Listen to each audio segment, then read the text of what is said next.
everyone, Tina Gale back with the second installment of 2014 Scrapbooking Favorites. This is the Stylemakers. So this is everything that's real personable to me and my style of scrapbooking, and all of my favorite products to just go past those basics. At the end of this video, be sure to leave me a comment in the comments section for the giveaway. This is a stamp set, and I'll describe it more in the end and how you can win it. So stay tuned to the very end and we'll have a giveaway for the stamp set. One of the first things that I love to work with are sketches. Scrapbook Generation is a local scrapbook store in Springfield, Missouri, and also an online store. And they have several different sketchbooks for double page layouts, single page layouts, and they have a couple for cards. And then they have some newer ones that are, this one is in collaboration with Simple Stories, and it's with their Magic line, which I love Disney, so this was really fun and great. So be sure to check out their sketches. Close to My Heart also has two sketchbooks, and I really like these because there's a little bit of everything. There's double page layouts, there's single page layouts, and there's cards in the back. So no matter what I'm working on, I can go here and just get some ideas, and it'll have a finished product, the sketch of how it's going to lay out, and the cutting dimensions so that you know how to create it. You can also find a lot of sketches online free. There's lots and lots of sketch challenge blogs out there or websites that you can participate in, so be sure to check those out, and I'll try to include links at the bottom of the video of some of my favorites. This is another resource for sketches that I really like, is Page Maps, and they have a website now where you can get free ones each month. They have books, and so I happen to have both of the books, and they're really great because they have a lot of finished layouts along with the sketch, and then they also have these cards that you can punch out. And I have the other one, the other book that I have, they're all punched out, and I have them organized according to the 8.5 by 11 or 12 by 12 single or double page, and then just on a ring, and so they can stay next to my desk and I can use those sketches as well. So be sure to check out their website. My next favorite product is my Canon Selfie, and this is a printer. It just does 4x6 photos. It's really fabulous, and it's changed the way I scrapbook because I can print straight from my phone wirelessly without having to upload them. And in this day and age, we take a lot of photos with our phone. In fact, one of our Disney trips, we took the entire trip on our phones. So, you know, I could come home and print them and scrapbook them immediately. The ink is pretty economical. I have apps on my phone. There are several free apps, and I'll try to be sure and link those up too, to where I can put a format on here like 2 photos that are going to be the 3x4. There's all kinds of configurations, but this is one of my favorites, to load 2 photos into the photo well and then just be able to print those, and I can do smaller photos. One of my other favorite products are these little photo, I guess you could call them mats. I know there's a company that sells them online, but I have some, it's stencil material, so it's really hard, but it's frosty clear, and I just cut out the sizes of photos that I crop to, from anywhere from a 4x4 to a 2x2. And the way that I use these is, a lot of times I'll have a photo and I want to crop it down, and I sit and I think, oh, you know, probably 4x4 or something, but I'm not really sure. This allows me to set it on the photo, move it around, and figure out, am I going to cut anything away that I don't want to? Would, you know, could I crop it in even smaller? Do I want it rectangular? Do I want it square? So that's really a time saver for me in cropping my photos and knowing what sizes that I want to cut them to. And again, I'll try to find a link because I know somebody sells them online, but I just made my own with just stencil material. Next up are stamps. I love to use stamps to create embellishments or to add to my pages. So this is one of my favorite stamps of this year, and it has the finder here along with some hexagons and arrows, this hello today. So this is really fun. I've used this on several layouts, and I love the Allie Edwards stamps by Technique Tuesday, and I know she's not doing her stamps there anymore, but just the words, and you can put them into your journaling or just add them as extra embellishments on your page, and I'll be sure to link some up. So I love those. My other tip would be on blocks, and if you're just starting out, you could buy a bigger block, the biggest one that you would need for the stamps you have. Like I could go with that one, that's a 3x3 block, and then I could use it for the smaller images too. But as soon as you can, I would encourage you to invest in smaller blocks, because then you won't get the mess where you have ink around there and you stamp and then it comes off because your block is too big for your image. So as soon as you can, I would recommend that you get several sizes of blocks if you're going to be working with stamps. Make sure you have a good stamp cleaner and a stamp scrubber. This is an example of a layout where I took some of the word stamps and stamped onto the arrows, which were cut with the Cricut, and then mixed them in with alphabet stickers. The other thing that I love to use with my stamps are sponge daubers. And so I have this little case, and they're labeled. Well, that one's not labeled. I have them just labeled with the color of the ink that I'm using, and then I also have it labeled up here so I can remember where they go back. So these are really inexpensive, and they're great if you want to color in your stamps different colors, or I also use them if you're distressing the edges of pages like we did in the last video, but you want to do it in colors. So a lot of times I'll use these. You can also stamp an image and then use those, and when it's stamped on your project, you could go in and then just sponge daub, like you could stamp that on here and then just sponge daub in the center, so that center would have a different color background. That's another fun technique.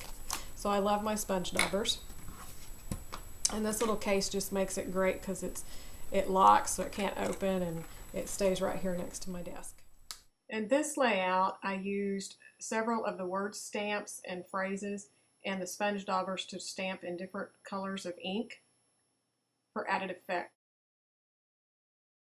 We talked a lot in the last video about punches, and I really do like punches and dies.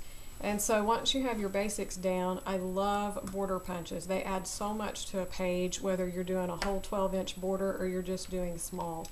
So I showed this one, the large scalloped, and the last one. That's still one of my favorites. This is a bracket punch.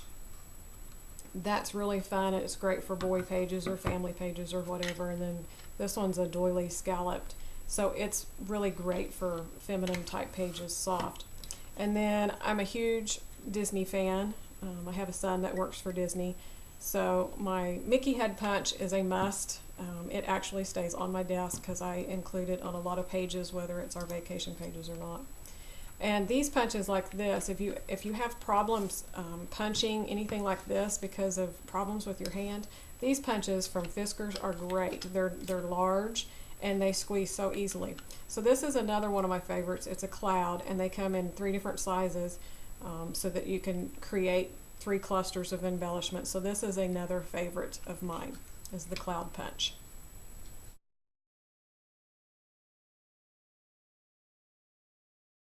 Okay, next up, besides punches, I love using my Cricut, or if you have a silhouette.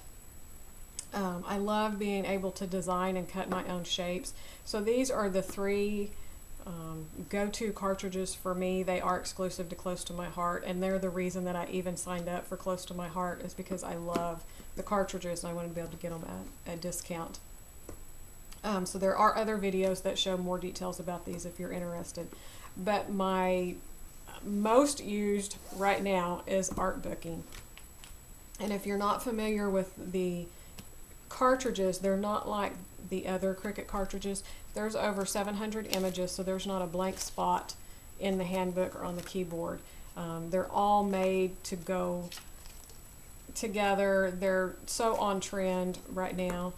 The art booking is designed for full page layouts or mini books, and so they're all designed for you and you don't even have to think, or you can use them individually, which is the way that I mainly use them. So I just find the icons that I want and cut them. I'll be sure to link up some projects. This is one that I recently did, and these are leaves that are from the Art Philosophy and Artiste cartridge, and then the Grateful and the tag was from the art booking.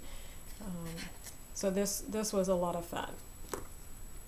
So I would encourage you to check out Cricut Silhouette die cuts. They can add a lot to your pages. Now, since I have this out, this is going to lead into my next one, bling. I love bling. So these are embossed, heat embossed with a gold embossing powder. So I love embossing powder. My three favorites are the clear, the silver, and a gold. You'll need Versamark if you're going to be embossing, and a heat gun. So you have a Versamark stamp pad, and there's also a Versamark pen if you want to do finer details, or say you had that written out and you wanted to just do the word, then you could sit and write out the word with the pen and heat emboss it with your embossing powder. As far as a wet sparkly, I love Stickles, and we also have the Glitz. So again, gold and silver are my go-tos. I have lots and lots of colors. Sequins are all the thing right now, and I love sequins. So silver and gold sequins, these are from Close to My Heart. They come already with not enamel dots, with glue dots on them. And then you can also buy sequins from lots of different companies. And this is one from American Crafts, the DIY shop. So of course you have to have your own glue dots and put those on. So I love sequins. One other type of glitter that I love are the Wink of Stella pens. This is a brush marker that has a glitter. I have the silver and the black, and I have some other colors. My all-time favorite is the clear, and you can just put it on anything. I'll be sure to link up a photo for it. Another type of sparkly that I love are glitter paper, and Close to My Heart sells glitter paper in different colors. It cuts on your die cutting machines and your electronic cutters like butter. I absolutely love it. There's not a lot of flaking. It's not chunky where it can dull your blade. It just cuts really, really great. You can see this snowflake right here that I had cut. And there were like little dot circles in the center. They all cut perfectly on the Cricut. So I love glitter paper. We also have this new paper, and it doesn't show up really well on camera, but it's embossed. So it's shiny on one side and then print on the other. So this one has a gray hexagon that's embossed, shiny, and then matte on the back. This one has a chevron and then a circle. So I love this paper just to throw in. So the print that you see on the back is the embossed print on the opposite side, so you can use it either way. So those are two fun papers to work with. Another favorite of mine is washi tape. It's really inexpensive, and you get so much on a roll that it will last you forever. So these are just a few of my favorites. I love stitching on layouts, and so a lot of times it's not convenient to pull out a sewing machine and to sew, and my sewing machine is really not that great. So I have different rulers and different templates. This one's really nice because it has a zigzag stitch, it has a scalloped, kind of like a buttonhole stitch, a straight stitch, and then there's shapes. Let's see if I can do this. There's hexagons and hearts and stars and circles, diamonds, little swirls. So you can do any one of those sizes, and you just sit and you use a piercer, and you would punch the holes, and then you can just flip that over and do the other side, no matter what size you're doing. So I love my stitching ruler, my guide. I have a long foam mat where I don't have to move. But then I also have a smaller one if I'm just doing small shapes. This one comes together. It's a piercing and embossing toolkit, so it has the piercing tool and then an embossing tool on the other side with a small mat. So those always stay really close to me, and I use those quite a lot. Another product that's really hot right now are Project Life cards that are the 3x4 or 4x6 cards. And I don't do a lot of pocket pages, but I love the cards. So this is just a real simple layout made with the 3x4 and 4x6 cards and then some photo mats out of cardstock. This is just a washi tape and then stamps that I used here and here. So it's a real quick, simple layout to use your cards. This is another one that has 2x2 and then 3x4 and a 4x6 card, and I just used those along with some gold sparkle gems and a little tag here. And then in this same kit where these 3x4 cards came from, I took them and I just made Christmas cards. So this is another fun use to use them. So here are some of the cards, and then I just added some of the sequins on there and more of that gold dot washi tape. So that's a really fun way to use 3x4 and 4x6 cards, whether you do Project Life or not. Take your extras and create some cards and regular layouts with them. Probably one of my must-have supplies are enamel dots, and I have them in all kinds of colors. This is just a few, but I always grab those at the end of every layout just to finish them off. So enamel dots are something that's inexpensive and a great finishing touch to layouts. Here are just a few layouts that I have completed. This one uses a lot of the Cricut cuts, all of the snowflakes, the title, the circle, all of those are Cricut, along with a border punch. This one has stamping, a Cricut cut, along with the stitching on the border. This next layout has a lot of stamping and cutting out as well, stamped directly onto the background, and also stamping and cutting out the images. And here's a close-up of some of those that were cut, and then if you cut them out and layer them up and pop dot them, it's really a nice embellishment. This layout has the stitching guide where I stitched some of the swirls, also stitched the banner on. And then here are some close-ups of that stitching. And this example is how you can take some of your die cuts and stitch around them and make a completely different shape, how that circle embellishment is now a sun. So I want to thank you for joining me and all of the other video hoppers. If you've made it through the first video, the essentials, and then the second video, be sure to check out all of the links below the video if you're watching on YouTube, or if you're on my blog, they'll be posted in the post. There's also a full list of all the YouTubers that are participating, so be sure to check all of the videos out and leave some love for all of us. It really takes a lot of time to do videos, and it's so nice to get comments, or even if you don't have time to leave a comment, just click the thumbs up and let us know that you've watched it, you appreciate it, and you liked it. Now, for my giveaway, there's a lamp post with several different types of lanterns. There's a border here, some small icons, and then several phrases. Faith shines bright. Let your light shine through. If there's a light in the soul, there will be beauty in the person. You light up my life, sparkle and shine. If you'd like a chance at winning this stamp set, be sure to leave me a comment in the comment section of what your 2014 favorite scrapbooking product is that you love to use, and I'll draw a random winner. We'll leave it open a week, so I will draw December 6th on Saturday, so I'll post a winner on Sunday morning. Thanks for joining me. Be sure to check out my blog, tiggerscrapplace.blogspot.com. You can find me on Facebook at My Scrappy Ideas, and subscribe to my YouTube channel, My Scrappy Ideas. And thanks for joining me and all the other YouTubers, and we'll catch you next time.